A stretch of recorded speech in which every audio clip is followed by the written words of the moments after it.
Gracias por continuar con nosotros en Comunicación y Vida. Estamos en la palabra, en esta ocasión, el libro del Éxodo. Monseñor. Entramos ahora a una partecita muy sugerente en el caso personal y yo creo que para cualquiera también.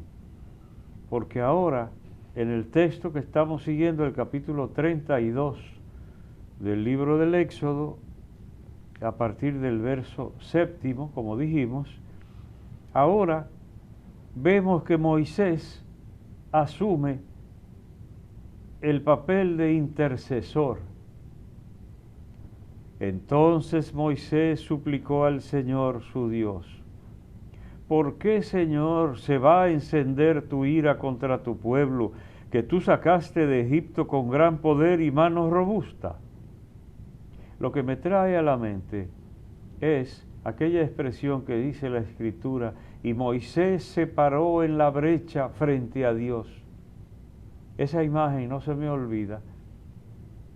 Moisés se paró en la brecha frente a Dios, como intercediendo en favor del pueblo. Y ahora lo vemos aquí. Dios dice: déjame, voy a acabar con esta gente perversa. Entonces Moisés hace de intercesor. Esa imagen es muy bonita porque la Iglesia a los santos les atribuye el poder de ser intercesores. Dice: intercesores y modelos nuestros. Así se dice en un prefacio cuando se celebra la Eucaristía de un santo, en la fiesta o conmemoración de un santo. Está puesto para ser modelo e intercesor.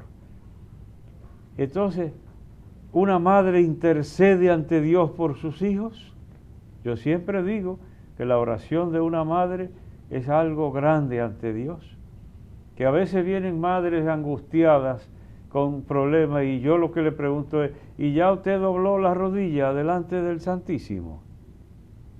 A ver, porque mucho más poder tendrá esa rodilla de una madre suplicante que una palabra que yo pueda decir. Yo conozco un caso, y usted también, de un presidente de asamblea de la arquidiócesis que estaba metido en el mundo de las drogas, y su madre, con oración y cariño, logró que saliera de ese mundo y hoy es un buen predicador. Bien, no me doy cuenta quién será, pero no me extraña. Entonces, intercesores. A veces los niños en la casa son intercesores en favor de su padre y de su madre.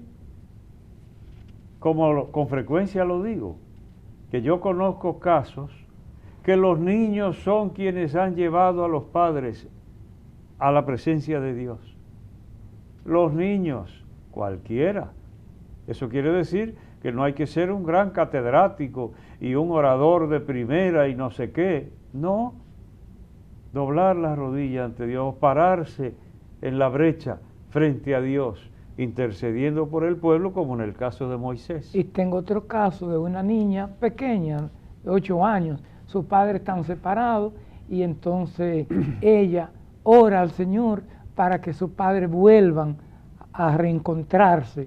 Y sí, me impactó mucho cuando me lo contaron, precisamente la semana pasada. ¿Y logró algo? Está en eso. Está en eso. Ayúdala. Sí, está en eso. Entonces, bien, intercesor Moisés, intercesor el cristiano. Tenemos que serlo. Entonces, completamos un poquito mirando lo que dijimos ya con esa palabra rara, palabra griega, antropomorfismo. Morfé es forma y antropos, hombre, forma de hombre. Es decir, presentar a Dios con forma de hombre. Eso significaría etimológicamente la palabra: ¿por qué, Señor, se va a encender tu ira contra tu pueblo, ese pueblo que tú sacaste de la esclavitud? Etcétera, etcétera. Y dice, termina diciendo: y el Señor se arrepintió de la amenaza que había pronunciado contra su pueblo. Ajá. ¿Y Dios tiene que arrepentirse? No. Entonces ahí está lo mismo. ¿Me arrepiento yo? ¿O se arrepiente una persona que rectifica en un error cometido, pero no Dios? Entonces el que lea la Escritura tragándose esto sin explicación, puede llegar a confundirse. Lo que está es tratando de acercar la imagen de Dios al hombre. Y entonces, bien, Dios no tiene que arrepentirse, pero la enseñanza era clara. Como Dios se rectificó, el hombre tiene que rectificar.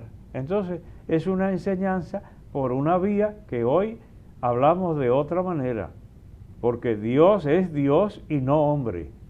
Entonces, no podemos atribuirle condiciones, solo condiciones que se dan entre nosotros. Entonces, me parece que aclarado ese punto, queda aclarada gran parte de la Escritura, porque como digo, es frecuente que encontremos la descripción de la imagen de las personas de Dios o de las acciones de Dios como si fuera un ser humano. Pero entonces aquí lo que se destaca más es Dios tuvo piedad de su pueblo. ¿Y por qué tuvo piedad? Porque alguien intercedió. Dios le da el poder al ser humano de ser interlocutor suyo, de dirigirse a Él y de hacerle caso. Yo escribí una vez un pequeño artículo que anda por ahí en los libros míos. Dios cree en el hombre y en la mujer.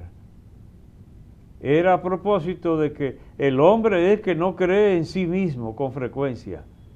El ser humano con frecuencia no cree en sí mismo, pero Dios sí cree en nosotros, porque confiarle a un apóstol la misión de ir en nombre de Dios, como lo hizo Cristo, eso no significa otra cosa. O seguir eligiendo hasta personas humildes para ser testigos en medio del pueblo.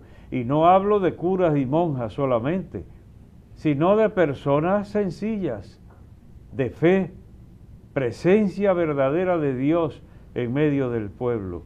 Entonces me parece que es un temita, pero dejémoslo hasta ahí, Sí. Polo. Concluimos con la palabra.